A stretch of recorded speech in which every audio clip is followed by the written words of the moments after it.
The Fujian aircraft carrier recently had its maiden sea trial, but its performance was disappointing. Billowing black smoke made it seem like a return to the steam age. Many netizens laughed, asking if it was imitating the Titanic or using substandard fuel. Even more startling was the fact that the new carrier needed a tugboat to accompany it. Netizens joked, "Is the carrier underpowered and ready to break down at any moment? And has the mighty carrier fallen to the level of an outdated fishing boat needing a repairman on standby? How embarrassing." This highlights the poor performance and power system of the Fujian.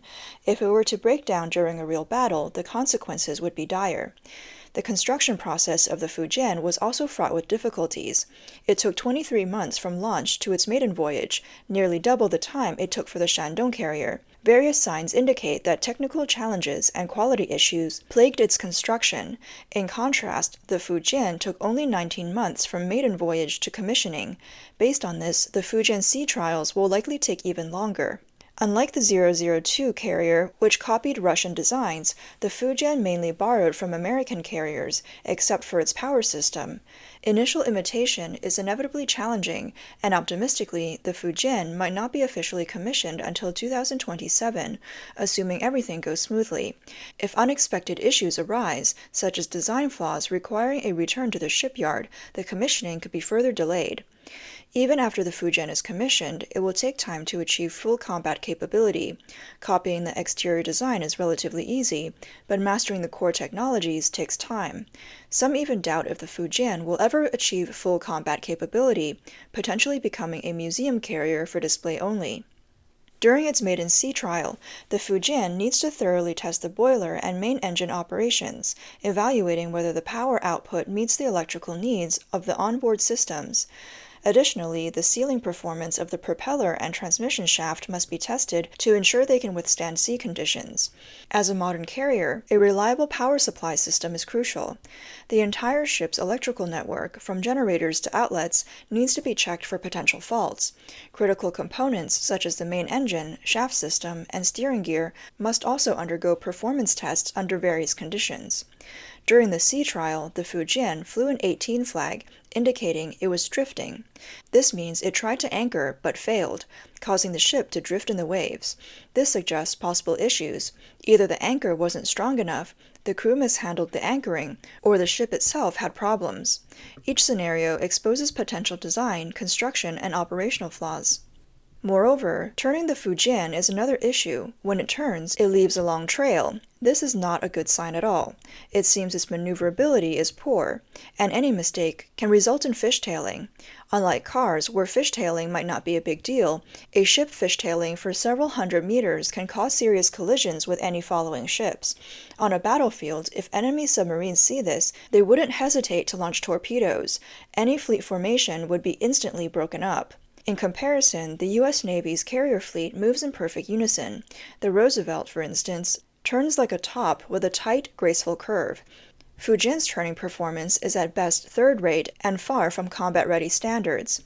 The U.S. RC-135 reconnaissance aircraft can easily observe its speed, turning angles, and stopping distances. This isn't something that can be fixed with just a few sea trials. It requires comprehensive upgrades in design concepts, power systems, and control technologies. The U.S. Navy's century-long experience with carriers isn't something that can be quickly replicated. Additionally, observant fishermen noticed that during its sea trial, the Fujian's speed was only around 10 knots, and it emitted thick black smoke. One fisherman took some photos that quickly went viral online. Even Google AI commented, saying that the smoke was thick, dark, and extended for several hundred meters. The smoke came from burning cheap, heavy oil, which is sticky and doesn't burn cleanly, much like firewood. Why does the 003 carrier emit black smoke? According to netizens, the generators are poorly made, with weld seams that can fit a toothpick. In rough seas, the carrier shakes. The advanced technology on board might fail at any moment, leaving the ship dead in the water. In contrast, the U.S. Navy achieved nuclear power last century, allowing months-long voyages without issue. The Fujian still relies on supply ships for support, making spontaneous long-distance travel impossible. Chinese netizens mockingly say that with its constant black smoke, even Arleigh Burke-class destroyers of the U.S. Navy would need gas masks when passing by. J-15 pilots would find their faces covered in black dust upon opening their eyes. How can this carrier be combat ready? It would be less embarrassing to rebuild it entirely. The fishermen estimated that the 003's carrier speed was only about 10 knots, indicating incomplete combustion at normal speed due to poor fuel quality and inadequately maintained engines. This highlights China's issues with the production and use of heavy fuel oil, ultimately reflecting inadequate industrial technology. A PhD in marine engineering noted that the steam turbine technology used by the Fujian for boiling water originates from Japanese and American patents, not China. This makes it susceptible to supply chain disruptions, as 40% of the parts come from Hyundai Heavy Industries in South Korea. The system is provided by Kawasaki Heavy Industries, Maizuru Shipyard, and Newport News Shipbuilding, with even the screws on the deck from Kobe Steel in Japan. Even more absurdly, while the Fujian's engines are belching black smoke, its electromagnetic catapults require a significant amount of power. If the power supply is insufficient, the intervals between launches will lengthen, making the takeoff frequency similar to that of the Liaoning, taking 5 to 6 minutes to launch a single plane. In a fleet with 10 aircraft, by the time the last one is airborne, the first would be almost out of fuel. This would undoubtedly lead to missed combat opportunities. Looking at the U.S. Navy's Nimitz-class carriers, their efficiency is remarkable, launching aircraft rapidly. In a battle scenario, while U.S. jets are already engaging, China's planes would still be queuing on the deck. At this pace, China would lose half the battle before it even starts. Despite the resemblance, China's carriers, modeled after American ones, fall short in appearance. Chinese netizens comment that although the Fujian resembles a Ford-class carrier, it feels odd, especially the island, which looks disproportionate to the hull, giving an awkward appearance. In contrast, the U.S. Ford-class looks sleek and sophisticated. It's even funnier that despite the Fujian's displacement being less than that of the Ford-class, it has a draft over 3 meters deeper. This indicates inferior technology, as shallower draft with the same displacement suggests superior shipbuilding. In shallow waters, the Ford-class can navigate effortlessly while the Fujian might run aground. The deck's 3 electromagnetic catapult lines are painted white, looking hastily done, almost as if a temporary worker brushed them on. It's hard to associate this with a high-precision electromagnetic catapult system. During its tests in the East China Sea, the Fujian was inadvertently photographed by passing ships, and the photos were posted online. It was revealed that the Eastern Theater Command dispatched the Hangzhou, a Sovereignty-class destroyer brought in from Russia in the late 1990s, to accompany the Fujian. Some speculate this is a way for the Eastern Theater Command to plead for more modern ships from President Xi Jinping, as they currently lack advanced vessels like the Type 055 destroyer, having only received a few outdated Type 052C destroyers. Although it has an imposing appearance, comparable to American supercarriers, a deeper analysis reveals that it is still based on the Soviet-class framework. To use a car analogy, the Fujian is like a BYD Han EV, which outwardly competes with the likes of Mercedes, BMW, and Audi, but its chassis remains akin to an old Toyota Camry, a superficial upgrade without fundamental improvements. Despite the installation of electromagnetic catapults, the deck layout remains outdated, reminiscent of the steam era. The jet blast deflector is awkwardly positioned in front of the elevator, similar to the issues faced by the USS Kitty Hawk, the last conventionally powered carrier the US commissioned 60 years ago. Many netizens say that the Fujian is essentially a copy of the Kitty Hawk. In fact, from various aspects, the design concept of the Fujian 003 carrier closely resembles or is even inferior to that of the Kitty Hawk class carriers that entered service over 60 years ago. The Kitty Hawk class was retired 15 years ago, and the Enterprise began service even earlier, highlighting China's gap in aircraft carrier technology. In terms of propulsion, the Kitty Hawk class could reach a top speed of 33 knots, while the Fujian only manages 30 knots, falling short of American carriers from 6 decades ago. Although the Fujian incorporates new technologies like electromagnetic catapults, its overall ship design and operational capabilities are comparable to the Kitty Hawk class at best. When compared to the Enterprise, the first nuclear-powered carrier with steam catapults, the Fujian's overall performance is slightly inferior. Its island structure retains a typical Soviet-style layout, making it effectively an upgraded Kuznetsov with electromagnetic catapults, and its aircraft sortie rate is likely only at the level of the Forrestal class. Calculations show that the deck triangle area of the Fujian is smaller than both the Kitty Hawk and Nimitz classes, comparable to the Forrestal class. This means the deck layout and aircraft handling capabilities of the Fujian are at best on par with the Forrestal class, far from the Kitty Hawk class, which could accommodate up to 80 aircraft. The J-15, being one of the largest carrier-based aircraft today, requires significant deck space for arming, with wings extended, further reducing the usable deck area and lowering aircraft sortie efficiency. The J-15, the largest carrier-based aircraft in service, needs to extend its wings to load armaments fully, taking up more deck space. In contrast, American carrier-based aircraft, like the A-18EF, can be armed with wings folded.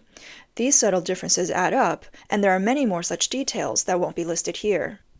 Previously, some Chinese enthusiasts boasted that the Fujian would eventually be equipped with a KJ-600 early warning aircraft, claiming its radar is superior to the American E-2D Advanced Hawkeye. These claims show a lack of understanding of the sophistication of the American AN/APY-9 radar. The AN/APY-9 isn't just a regular mechanical scanner, but a combination of electronic and mechanical scanning, with front and rear radar arrays providing 360-degree coverage as it rotates. An AN/APY has 3 operating modes. The AAS mode, All Aspect Surveillance, provides 360-degree, uniform scanning, covering all air and sea targets. The ESS mode, Enhanced Sector Scan, focuses on a specific sector, balancing range and accuracy. The ETS mode, Electronic Targeting Surveillance, stops mechanical scanning to focus on electronic scanning, locking onto specific targets without losing sight. These advanced capabilities of the AN/APY-9 radar system far surpass what is currently available on the Fujian's planned KJ-600, illustrating another significant gap in technological prowess. The coordination of U.S. aircraft carriers is impressive, with 2 E-2D advanced Hawkeyes often flying together, one responsible for broad surveillance and the other focusing on specific targets. This combination of electronic and mechanical scanning might not be as flashy as a fixed 3-sided radar, but it's the best choice for carrier-based early warning aircraft. On the other hand, the Chinese KJ-600 might have an imposing radar, but its engines are underwhelming. It uses 2 outdated WJ-6C turboprop engines, which are vastly inferior to the E-2D's T-56 engines.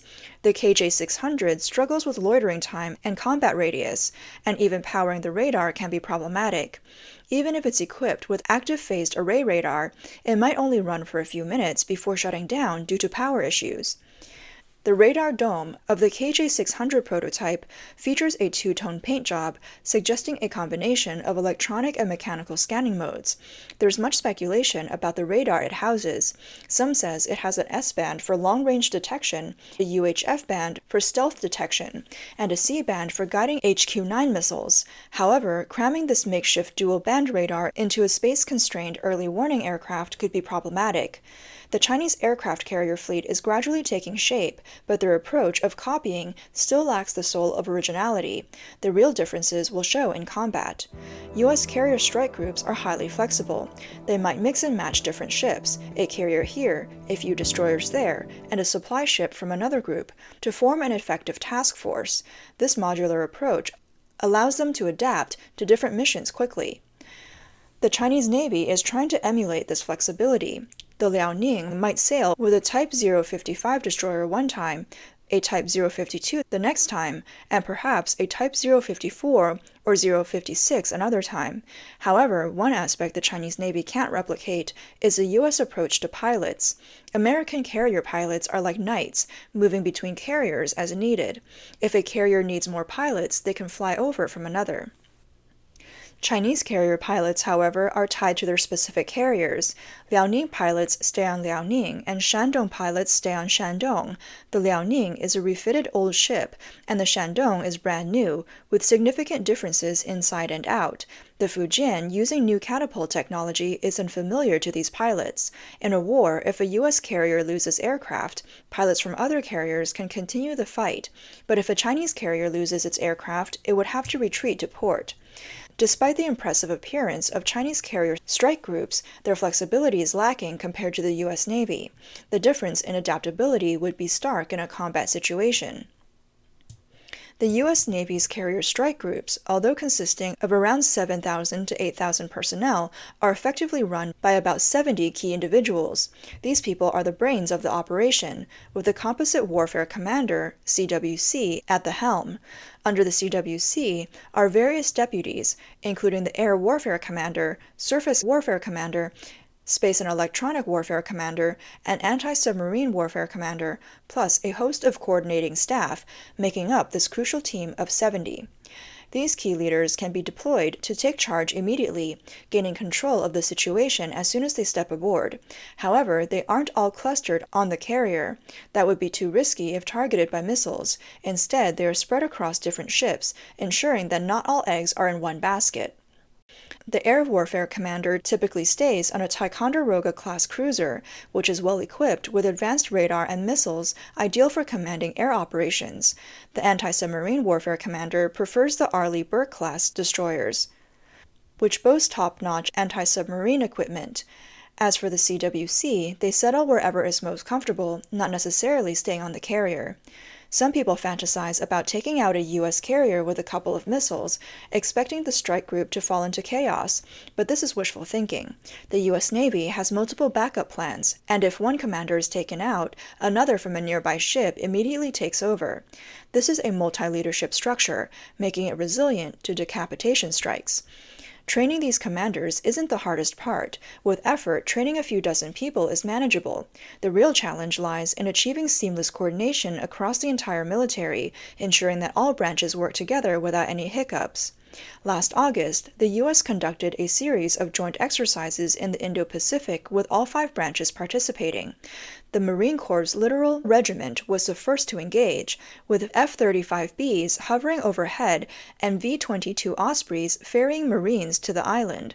The Navy and Air Force then continuously supplied personnel and equipment to the island, rapidly transforming it into a fully functional forward base with anti-submarine, air defense, and anti-ship capabilities. Next, the Air Force's B-1B bombers entered the fray, launching aggressive strikes under the cover of carrier-based aircraft, showcasing impressive might. The Chinese Navy envies this level of inter-service cooperation, but struggles to replicate it effectively. Their attempts often fall short, resembling a poor imitation rather than achieving the desired efficiency and coordination. In the recent joint exercise, the first couple of days saw missile units, Air Force bombers, and Navy destroyers and frigates taking turns showcasing their capabilities around Taiwan. It was quite a spectacle. However, during the 2022 exercises around Taiwan, the rocket force stumbled when their Dongfeng missiles strayed into Japanese waters. This time, they resorted to animations to illustrate the strike effects. Meanwhile, the Shandong Carrier Strike Group only showed up on the last day, making a brief appearance east of Taiwan to practice takeoffs and landings. There was no sign of coordination with other branches. Throughout the exercise, each branch operated sequentially, never concurrently on the battlefield. The command structure of the Chinese carrier strike groups is overly cumbersome and bureaucratic, unlike the flexible and dynamic leadership of the U.S. Navy. In the People's Liberation Army, the commander handles one aspect while the political commissar handles another, ensuring that no one oversteps their bounds. The Shandong's carrier group has a rear admiral as the commander and another rear admiral as its political commissar, a captain as the ship's captain, and another captain as the political commissar, plus a colonel leading the air wing with another colonel as the political commissar. This creates a dual command structure at every level. During routine operations, this arrangement might work, but in critical moments, the dual leaders must confer and agree, delaying decision-making and reducing efficiency. Chinese media may fervently praise the 003, but no amount of flattery can hide its superficial strengths. Expecting the 003 to bridge the gap between Chinese and American naval power projection is pure fantasy. Look at the Shandong's deck crew, dressed in brightly colored uniforms, identical to their counterparts on the U.S. carriers: blue for plane handlers, purple for fuel handlers, yellow for directors, red for ordnance handlers. This is a blatant copy of U.S. practices. The uniforms on the Chinese carrier deck are a carbon copy of the U.S. Navy system. This kind of imitation is embarrassing. The PLA attempts to replicate the U.S. carrier operations include not only procedures but even attire, down to the last details. The Americans must be amused, seeing their methods and even their fashion sense mirrored so closely. If the Chinese military insists on copying, they could at least change the colors of the style slightly, instead of such an obvious copy-paste job. Instead of focusing on superficial imitations, the PLA should invest more effort in learning how the U.S. fights wars, otherwise they'll lose face by not having the substance to back up their appearance.